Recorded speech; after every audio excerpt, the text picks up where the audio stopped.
All right, let's dive into this nightmare. So, get this. The danger with AI isn't some Terminator robot apocalypse. It's not Skynet becoming self aware and deciding that humanity's biggest flaw is our insistence on wearing socks with sandals. No, it's much dumber than that. The real danger is that AI makes human work look overpriced. That's the shift. One more thing that used to take a living, breathing person with a mortgage and a caffeine dependency now takes a prompt. One more task that used to be a billable hour, the kind of hour that paid for things like rent and dentistry, now comes prepackaged in a software update.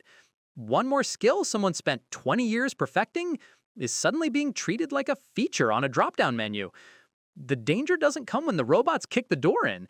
It starts way earlier. It starts the second a boss or a client or a board of directors looks at a human being and thinks, why are we paying this much for something the machine can almost do? And God, it sounds so upbeat, doesn't it? Have you heard the language they use? It's all productivity, efficiency, empowering teams, helping people do more with less. When a company says they want you to do more with less, keep in mind that the less is usually sitting at the desk next to you, crying into a lukewarm kale salad. So, yeah, AI isn't just a cool new tool for making pictures of cats dressed like Napoleonic generals. It's a pressure wave moving through the labor market, and it hits hardest anywhere work can be broken into repeatable steps and priced by speed. Writing, design, customer support, research, coding, even pieces of law and medicine. Now, the experts will tell you, don't worry, jobs won't disappear completely. And that's the comforting bedtime story they tell us. But jobs don't need to disappear to get wrecked. They just need to get cheaper. AI doesn't have to replace every worker in a department. It just has to make one worker cover the output of three. And once that happens, you're not a worker anymore. You're just a legacy system the company is waiting to patch out in the next fiscal quarter. And here's the part that really sends my blood pressure into the wait, is my left arm supposed to feel numb zone? The beginner work is just gone. The repetitive stuff, the rough drafts, the literal training wheels of a career. We've decided to just saw off the bottom 6 rungs of the ladder and then stand at the top screaming, why isn't anyone climbing? That was the training ground. That's where you learn the rhythm, the taste, and how to sit through a 90-minute meeting without looking like you're contemplating a career in hermitry. So now the machine just inhales that entire layer of the workforce. It just eats it. So the question isn't, can an algorithm replace a CEO? Of course it can't. A CEO's job is mostly golf and expensive size. The real question is, how does anyone actually become an expert when the on-ramp has been paved over and turned into a digital abyss? This isn't a tech story, it's a social one. Work is how people enter adulthood. It's how you build competence. It's how you learn what you're worth. If AI hollows out the middle, we are left with more leisure time. We're left with a labor market that is thinner, more brittle, and increasingly desperate. And we're being told this is exciting because the software augments human creativity. Augments. That word is doing more heavy lifting than an Olympic powerlifter on steroids. Because in a healthy system, productivity gains might mean shorter hours or better wages. But we don't live in a healthy system. We live in our system. The system where productivity has gone up for 40 years while wages have been wandering around drunk in a parking lot looking for their car keys. You're working harder, the company is hitting record margins, and somehow you're still standing in the grocery aisle doing the kind of frantic mental math usually reserved for a heist, just to see if this is the week you can afford the pasta sauce that actually has a picture of a vegetable on the label. So when AI arrives, it doesn't land in neutral territory. It lands in a machine already tuned to one frequency. How do we cut labor costs? This feels different because it is different. The internet created new categories while it killed old ones. But AI goes after the bottlenecks themselves. It floods the market with good enough, and good enough is the poison that destroys pricing.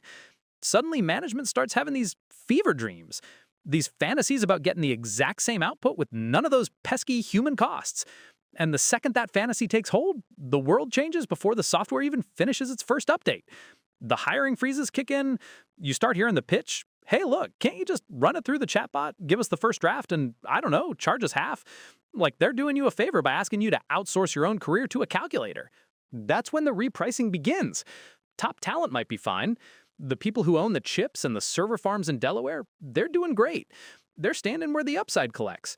But the middle, the competent people, the reliable analysts, the decent writers, the people who were never visionaries but just wanted a stable life, they start hearing the new corporate mantra.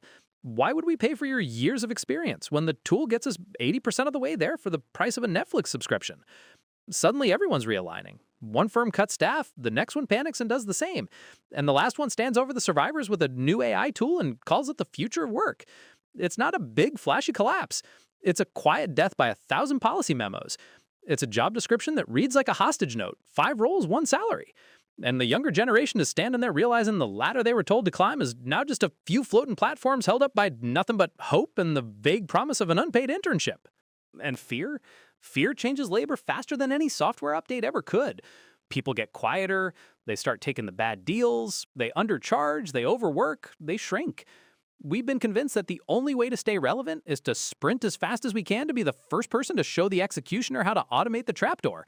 We add AI powered to our LinkedIn bios like it's a protective spell against unemployment. But let's be honest, this isn't about making workers better.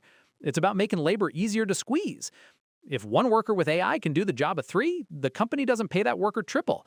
They say, interesting, looks like we have 2 desks for sale on Craigslist. That's the logic, and once it spreads, it becomes the mood. Investors love it, boards build plans around it, and workers are left trying to negotiate with a market that keeps whispering, good enough, good enough, good enough. That phrase can wipe out a lot of lives, especially in a world where rent and groceries aren't getting any more efficient. Your landlord is not going to give you a 40% discount because an LLM got good at copywriting. Your grocery store doesn't care about your productivity gains. The value of labor is being pushed down by automation, but the cost of living is behaving like it missed the memo. The space in the middle, the place where you could build a life by being reliable, is getting thinner every single day. We're heading toward a world where a tiny group at the top captures all the returns from owning the tools, while everyone else competes to stay useful to a system that increasingly treats them as optional. And once enough people are made to feel optional, the damage doesn't stay economic. It gets into your identity. It gets into your confidence. It gets into the basic feeling of whether the future has a seat at the table for you. AI is changing everything, not because the software woke up, but because the people holding the remote already know exactly what they want. Cheaper labor, less friction, more control, higher margins, and a workforce that is too nervous to ask for a raise. The final question isn't, can AI do this job? The question is, what happens to a society where more and more people still work, still try, still adapt, and are still told they simply cost too much to exist?